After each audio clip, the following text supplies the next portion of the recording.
Welcome to glam gossip.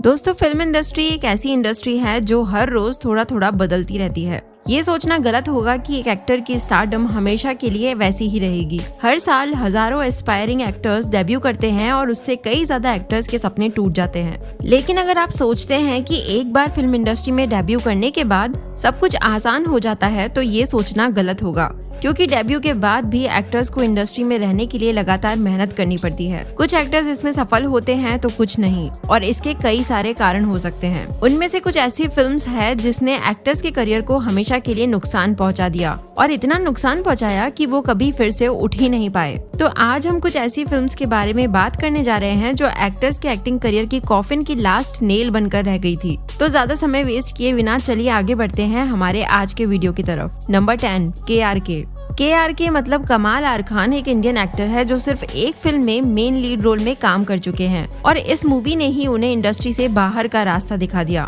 उनका पूरा नाम मोहम्मद रशीद खान है और उन्होंने अपने छोटे से एक्टिंग करियर में सिर्फ एक ही लीड रोल में काम किया है, और इस फिल्म में उनकी एक्टिंग इतनी बुरी थी कि उन्हें इसके बाद किसी भी फिल्म में लीड रोल नहीं मिला। 2018 में रिलीज हुई देशद्रोही मूवी में एक आदमी जो मुंबई में नौकरी ढूंढने आता है, वो गलती से एक ड्रग लॉर्ड के भाई को मार देता है। उसके बाद वो उनके करप्शन के बारे में जान लेता है और फिर 24 घंटे के अंदर वो 10 लोगों को और मार देता है। इस मूवी में कमाल आर खान ने लीड रोल प्ले किया था। देशद्रोही के बाद KRK को एक और फिल्म एक विलन में छोटे गेस्ट रोल में देखा गया था, लेकिन एक्टिंग को अलविदा कहने के बाद वो यूट्यूब पर वीडियोस बनाना शुरू कर चुके हैं और अब वो एक बहुत सफल यूट्यूबर भी हैं। नंबर 9, सना खान एक एक्ट्रेस, मॉडल और डांसर थी जो फिल्म्स में आने से पहले कई सीरियल्स में काम कर चुकी थी और कई फिल्म्स में उन्होंने आइटम सॉन्ग्स पर परफॉर्म भी किया था। लेकिन हाल ही में उन्होंने इंडस्ट्री को अलविदा कह दिया है और अब वो धर्म में विश्वास कर रही है। वैसे कुछ और लोग कहते हैं कि सना इस इंडस्ट्री को छोड़ने से पहले उनकी आखिरी मूवी जय हो, जो एक ब्लॉकबस्टर साउथ इंडिया मूवी का रीमेक थी, उसमें अच्छा काम नहीं कर पाई थी, और उससे पहले भी उन्होंने कई फिल्म्स में बॉक्स ऑफिस पर खराब काम किया था, जिसके कारण जब जय हो मूवी फ्लॉप हुई तो उन्होंने फिल्म इंडस्ट्री को हमेशा के लिए अलविदा कहने का डिसीजन ले लिया। नंबर 8, ज़रीन खान एक इंडियन एक्ट्रेस और मॉडल है जिन्हें हम मोस्टली हिंदी फिल्म्स में काम करने के कारण जानते हैं, लेकिन उन्होंने पंजाबी, तमिल और तेलुगु मूवीज में भी काम किया है। ज़रीन ने बॉलीवुड में वीर मूवी के साथ अपना डेब्यू किया था, जिसमें उनके अपोजिट सलमान खान काम कर चुके थे, लेकिन सलमान की चार्म भी इस मूवी को बचा नहीं सकी। इस फिल्म की कहानी काफी सिंपल थी, लेकिन अगर इसको सही तरीके से एग्जीक्यूट किया गया होता तो शायद ये हिट हो सकती थी। अब आप सोच रहे होंगे कि ज़रीन की पहली मूवी उनके करियर को खराब करने के लिए जिम्मेदार है, तो उन्हें उसके बाद फिल्म्स कैसे मिली? ज़रीन को इसके बाद फिल्म्स मिलती रही थी, लेकिन उनका एक्टिंग करियर कभी ठीक से उड़ान नहीं ले पाया, और उनके एक्टिंग करियर में शायद ही ऐसी कोई फिल्म होगी जिसने अच्छा काम किया हो, और इसके लिए उनके डेब्यू फिल्म को कुछ हद तक जिम्मेदार ठहराया जा सकता है, क्योंकि उनका स्टार्टिंग इम्प्रेशन इतना बुरा तैयार हुआ था कि उनके ऑडियंसेस तक पहुँचने के सारे रास्ते ही बंद हो गए थे। नंबर 7, ग्रेसी सिंह। देशद्रोही ने केवल KRK की ही एक्टिंग करियर को डूबने नहीं दिया, बल्कि एक समय की सबसे प्यारी एक्ट्रेसेस में से एक ग्रेसी सिंह के करियर को डुबाने में भी काफी जिम्मेदार ये मूवी रही है। ग्रेसी सिंह ने लगान और मुन्ना भाई में अपनी एक्टिंग से लोगों के दिलों में जगह बना ली थी। उनकी एक्टिंग करियर की सबसे बड़ी गलती देशद्रोही जैसी मूवी को हाँ कहना था। इससे पहले ग्रेसी सिंह की कुछ मूवीज ने उनके फैंस को निराश किया था, लेकिन फिर भी उनका एक्टिंग करियर बचा सकती थी, पर वो संभावना भी उनकी देशद्रोही मूवी ने पूरी तरह से बर्बाद कर दी और कुछ सालों में ही ग्रेसी का पूरा करियर खत्म हो गया। नंबर 6, दिव्या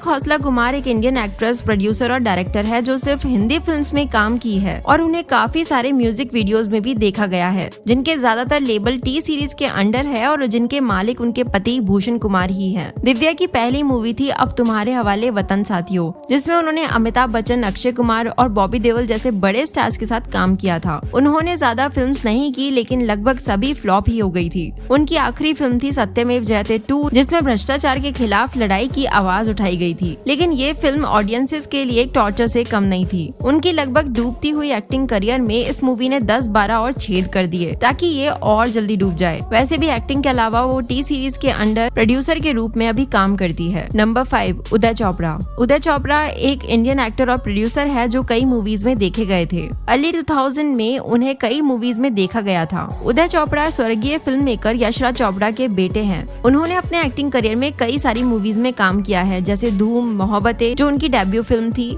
मेरे यार की शादी है, सुपारी और नील एंड निक्की। हालांकि उदय ने अपने एक्टिंग करियर में कई मूवीज में काम किया, लेकिन उनमें से अधिकांश फ्लॉप ही हो गई और नील एंड निक्की फिल्म ने उनकी डूबती हुई एक्टिंग करियर को आखिरी सांस देने की कोशिश की, लेकिन उससे भी बिल्कुल उल्टा ही हो गया, क्योंकि ये फिल्म बॉक्स ऑफिस पर फेलियर थी और इसने उदय चोपड़ा के एक्टिंग करियर के फेलियर में उनकी बहुत मदद की। पर फिर भी उदय चोपड़ा फिल्म इंडस्ट्री में सक्रिय है, लेकिन एक स्क्रीन प्ले राइटर और प्रोड्यूसर के रूप में। नंबर 4, इमरान खान। इमरान खान ने 2000 की शुरुआत में कई मूवीज में काम किया था जो ऑडियंसेस को काफी पसंद भी आई थी। इमरान खान बॉलीवुड सुपरस्टार आमिर खान के भतीजे हैं। उन्होंने आमिर के साथ कुछ फिल्म्स में बचपन में एज एन एक्टर काम भी किया है, जैसे कयामत से कयामत तक और जो जीता वही सिकंदर। फिर उन्होंने बॉलीवुड मूवी जाने तू या जाने ना के साथ अपना डेब्यू किया। उन्होंने अपने छोटे एक्टिंग करियर में कुछ अच्छी और कुछ बुरी मूवीज दी, जैसे डेली बेली मूवी को क्रिटिक्स ने पसंद किया था, लेकिन एक के बाद एक फ्लॉप्स देने के बाद जब उन्होंने मटरू की बिजली मंडोला से अपने डूबते हुए एक्टिंग करियर को बचाने की कोशिश की, तब ऑडियंसेस ने उन्हें टाटा बाय बाय करने की सलाह दी थी, जो उन्होंने खुले दिल से स्वीकार भी की और अब वो एक्टिंग की बजाय सोशल एक्टिविटीज पर ध्यान दे रहे हैं। नंबर 3, सोनू निगम।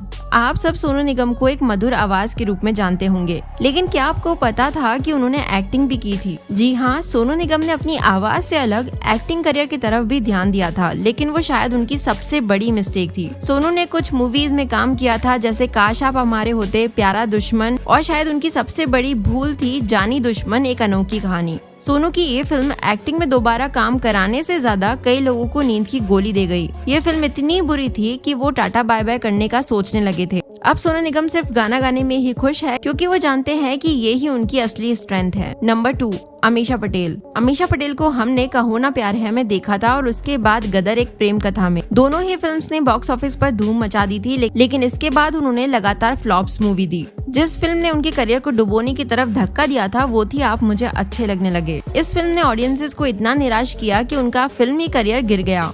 वैसे अमीषा पटेल ने अपने करियर में कई फिल्म्स की है, लेकिन उनमें से कोई भी हिट नहीं हुई और उनके डूबते हुए करियर को आखिरी दम देने वाली फिल्म थी आप मुझे अच्छे लगने लगे। नंबर 1, हिमेश रेशमिया। हिमेश रेशमिया का नाम सुनते ही आपको उनका गाना याद आता होगा, क्योंकि उन्हें गाने की वजह से ही जाना जाता है। हिमेश ने अपने एक्टिंग करियर में फिल्म आपका सुरूर में डेब्यू किया था, जिसकी टाइटल उनके सुपरहिट एल्बम से ही ली गई थी, लेकिन इस फिल्म ने उन्हें ऐसी चोट पहुंचाई कि उनका एक्टिंग करियर कभी ठीक नहीं हुआ। इस फिल्म ने उनके करियर को ऐसी गहराई में डुबो दिया कि उन्हें कभी फिर से एक्टिंग करने का विचार ही नहीं आया। अब वो अपने सिंगिंग करियर को संभालने पर ध्यान दे रहे हैं, क्योंकि उन्हें पता है कि यही उनका असली टैलेंट है। ये थी हमारी आज की टॉप 10 लिस्ट। आपका क्या कहना है इस लिस्ट के बारे में? क्या आपके हिसाब से कोई और नाम इस लिस्ट में होना चाहिए था या फिर कोई नाम इस लिस्ट से हटा दिया जाना चाहिए? हमें कमेंट सेक्शन में लिखकर ये बात जरूर बताएं और अगर आपको ये वीडियो पसंद आया हो तो लाइक करें, शेयर करें और हमारे चैनल को सब्सक्राइब जरूर करें। Thank you.